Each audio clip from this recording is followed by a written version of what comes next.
पटना से इसी बीच एक बहुत बड़ी खबर आ रही है। कई के रिजल्ट अधूरे तो कई की री-काउंसलिंग से वंचित। पीजीटी के 6 विषयों का नहीं हुआ है जिला आवंटन। सीटीईटी 82 मार्क्स वाले लेटर के इंतजार में और अब तक सीटीईटी 82 मार्क्स को नहीं मिली हरी झंडी। बड़ी खबर आपको बता रहे हैं, ब्लैंक जिले वाले अभ्यर्थी भी हैं। असमंजस में 9 मार्च को मिलना है सफल अभ्यर्थियों को नियुक्ति पत्र। अधूरे रिजल्ट वाले के लिए नहीं खोले गए पोर्टल। सभी ने सीएम नीतीश और एसीएस सिद्धार्थ से गुहार लगाई है और सभी सफल अभ्यर्थियों को एक साथ नियुक्ति पत्र देने की मांग की जा रही है।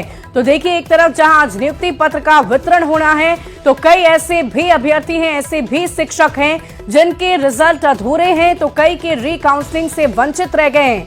और इस पूरी खबर के अधिक जानकारी के साथ न्यूज 18 संवाददाता पटना से रजनीश कुमार हमारे साथ जुड़े हुए। रजनीश, क्या है ये पूरी खबर और शिक्षक क्या मांग कर रहे हैं? देखिए शुभी, टीआरई 3 के रिजल्ट जारी हुए लगभग 2.5 से 3 महीने हो गए हैं और अभी तक जो अभ्यर्थी हैं उनकी पूरी तरह से जो रिजल्ट की प्रक्रिया है वो समाप्त नहीं हुई है। सबसे बड़ी विडंबना ये है कि 9 मार्च को बिहार सरकार गांधी मैदान में यानी सीएम नीतीश कुमार खुद जो है नियुक्ति पत्र देने वाले हैं टीआरई 3 के सफल अभ्यर्थियों को। लेकिन अब तक पीजीटी के जो 6 विषय वाले हैं उनका अब तक जिला आवंटन नहीं हुआ है। इसके अलावा सीटेट 82 मार्क्स वाले जो लगातार इंतजार कर रहे हैं और उनको अब तक हरी झंडी नहीं मिली है कि वो टीआरई 3 में सफल होंगे कि नहीं, जबकि प्राइमरी डायरेक्टर ने भरोसा दिया था और कहा जा रहा फाइल अब तक लंबित है। तो कहीं ना कहीं ये सवाल उठ रहा है कि आखिर सीटेट 82 वाले टीआरई 1-2 में सफल हुए और 3 में क्यों इन्हें रोका जा रहा है।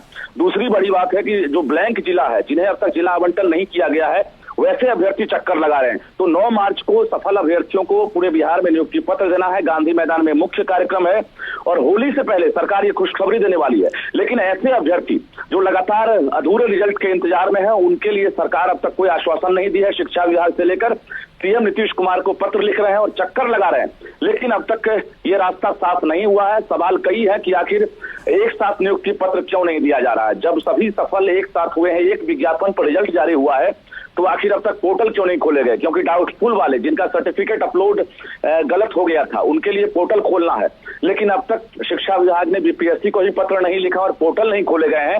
तो ये आक्रोश बढ़ रहा है और 9 मार्च से पहले एक बड़ी चुनौती है शिक्षा विभाग के लिए कि जो अधूरे रिजल्ट है उसे कैसे हम पूरा करें और अभ्यर्थियों को हम एक साथ कैसे नियुक्ति पत्र दें। शुभी और रजनीश, हम आपसे ये भी जानना चाहेंगे कि जो काउंसलिंग की प्रक्रिया है वो सबके लिए एक साथ चल रही थी, तो ये जो शिक्षक है उनकी काउंसलिंग की प्रक्रिया अधूरी ही कैसे रह गई? साथ ही साथ रिजल्ट भी पूरा क्यों नहीं आ पाया? इसके पीछे क्या क्या वजहें रही?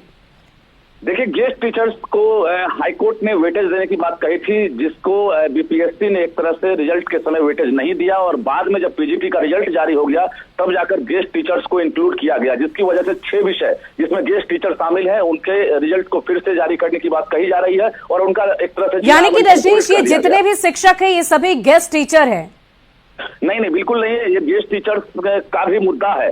जो 6 विषय के जो जिला आवंटन नहीं हुए हैं पीजीटी में, उसमें गेस्ट टीचर्स की वजह से नहीं हुए हैं और अभी तमाम प्रक्रिया जो है एक तरह से अधूरी है और ऐसे में जो नियुक्ति पत्र दिया जाएगा इससे पहले वाकई रजनीश, देखने वाली बात होगी कि इन शिक्षकों को आखिर कब तक इंतजार करना होगा। और फिलहाल इस पूरी खबर पर आप लगातार नजर बनाए रखें। बहुत बहुत शुक्रिया आपका।